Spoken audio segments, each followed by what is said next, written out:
Décolle dans cette vidéo 3 objections hyper faciles à gérer et 3 objections qui viennent toujours des mêmes personnes. Vous allez voir que c'est vraiment génial de s'y préparer parce que ça va vous aider tout simplement à mieux réagir.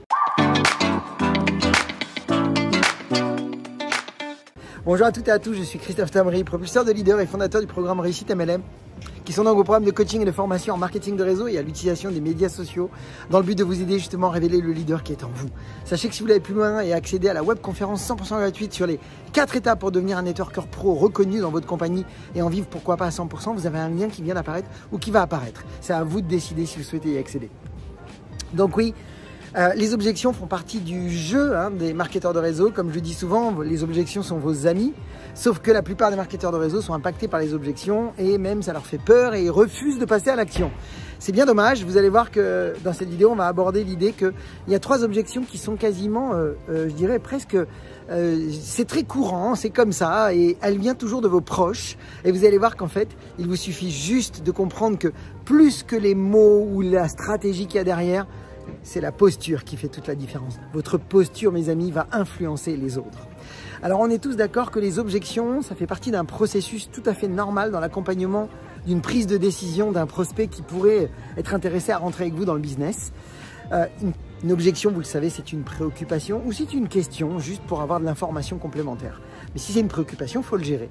Par contre, vous verrez que beaucoup d'objections, en particulier ces 3-là, viennent de vos proches, viennent des gens qui vous connaissent.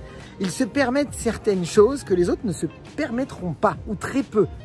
Donc, regardez bien ces 3 objections, mais ce que je veux que vous gardiez à l'idée, c'est non pas la formule pour gérer l'objection qui nous importe là, c'est de garder une posture, parce que votre posture, c'est plus important que les mots que vous allez utiliser. C'est votre posture qui va les influencer. Et s'ils sentent que vous n'êtes pas du tout attaché à vouloir les convaincre et que vous avez pris la décision d'avancer avec ou sans eux, ils vont être influencés. Parce qu'ils vont avoir peur de rater, ça va créer une curiosité, ils vont se dire mais je suis en train peut-être de passer à côté de quelque chose. Alors quoi faire? Je ne vous donne pas la formule en 5 étapes pour l'instant, ce que je veux que vous gardiez, c'est juste l'idée de se dire quelles sont ces 3 objections sur lesquelles je dois me préparer d'abord et c'est quoi cette histoire de posture? Regardez bien. La première objection, c'est celle où on vous dit souvent « Ouais, ton truc, c'est une arnaque, c'est une pyramide. » Souvent, ça vient des gens qui vous connaissent parce qu'ils vous voient dans l'ancienne version de vous-même. Ils ne vous voient pas encore dans votre changement. Ils vous disent ce genre de choses. Deuxième chose qu'on vous dit souvent, c'est l'objection de « Combien tu gagnes toi déjà ?» Ça, c'est provoquant.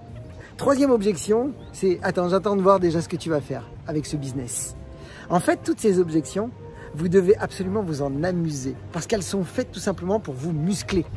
Donc quand elles arrivent, toutes et tous, gardez toujours en tête que l'objectif que vous voulez, c'est leur montrer que vous n'avez pas besoin de les convaincre et que vous allez avancer. C'est maintenez votre posture et puis jouez toujours la carte sans avoir besoin de faire de structure. Je leur dire, écoute, je respecte tout à fait. Le mot « je respecte tout à fait » va faire que déjà ils vont se dire « Waouh, elle a pris de la hauteur ». Parce que quand vous dites « je respecte tout à fait », vous n'êtes pas en train de rentrer en confrontation avec eux. Vous êtes en train de rentrer dans une entente avec eux. Vous les respectez dans leur point de vue. Je respecte ta décision, je respecte ton point de vue, je respecte ce que tu es en train de me dire. Et par contre, amusez-vous à leur dire « Écoute, je comprends. Par contre, je vais devoir te laisser parce que là, j'ai beaucoup de rendez-vous, j'ai beaucoup de personnes à contacter ou là, il s'avère que j'ai une présentation justement avec quelqu'un qui est justement à la recherche d'un projet. Mais au passage, tiens, justement, je me demandais… C'est peut-être pas le moment pour toi, tu n'es peut-être pas intéressé, je comprends tout à fait. Mais peut-être que tu connais quelqu'un, toi, qui voudrait se faire un peu plus d'argent là, maintenant, actuellement, en période actuelle. Jouez le jeu. Là, on n'a même pas encore fait de structure pour les aider à sortir de ça. Mais juste comprendre que si vous jouez le jeu, de vous amuser, 1, à garder une posture, et 2, à leur montrer qu'ils sont en train de rater quelque chose et en leur demandant même une recommandation, vous allez créer un doute chez eux. Mais maintenez votre posture et continuez votre chemin, laissez le temps faire. Et vous allez voir, on en reparle mes amis. Donnez-moi des infos là dans les commentaires. Dites-moi si vous êtes prêts à maintenir votre posture. Montrez-leur que vous êtes une autre version de ce qu'ils croient de vous. Et puis, donnez-moi dans les commentaires si vous avez choisi vraiment de le faire ou si vous l'avez vécu et qu'aujourd'hui, ça y est, vous avez attiré des gens qui doutaient, qui maintenant sont revenus vers vous parce que vous avez réussi à les influencer par votre posture. Rappelez-vous que quand 2 personnes se rencontrent, la personne qui a le plus de certitude influence l'autre toujours, naturellement. Voilà mes amis, je vous souhaite beaucoup de ventes, beaucoup de recrutement, beaucoup d'applications, puis comme toujours, vous le savez, osez faire ce que vous n'avez jamais fait. Croyez en vous et surtout, agissez pour révéler le leader qui est en vous. À bientôt.